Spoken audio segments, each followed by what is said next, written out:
Children will naturally gravitate towards screens because when we use a screen, we get a little burst in our brain that makes us feel happy. But how do we tell if a child is developing an overdependence on screens? And if that's the case, what do we do about it?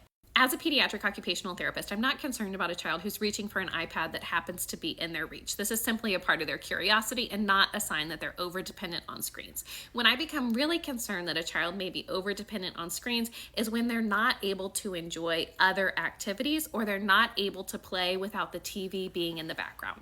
It's common to have difficulty transitioning away from a screen, turning the TV off, but if this is ruining your child's whole day and that's all they can think about, then we're probably dealing with an overdependence. So here are 3 things that we can do if your child is overdependent on screen use. Firstly, we want to be very clear with children about how long the TV will be on when we turn it on. So we turn it on and we say, Mommy's turning on Elmo for 20 minutes. And then you set a 20-minute timer that your child is able to see. You can either set that on your phone and periodically show them, or you can buy a visual timer that will actually give them a countdown that they can see that Elmo time is ending.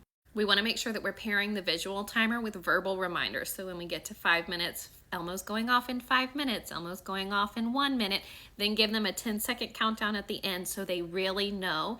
And it is key that when it is time for Elmo to go off, you have to turn it off every time. So do not let your child negotiate with you. Your child needs to understand that when Elmo time is over, it's over.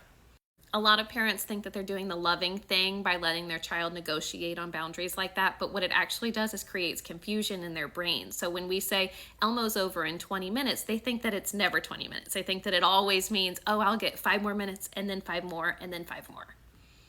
And then the last thing we can do when it's time to turn Elmo off is say, wave bye-bye to Elmo, which shares control with your child. This makes them feel like they're playing a part in turning off the TV. So they say bye-bye to Elmo and then show them where the button is to turn off the TV and let them help you be the one to press it to share control.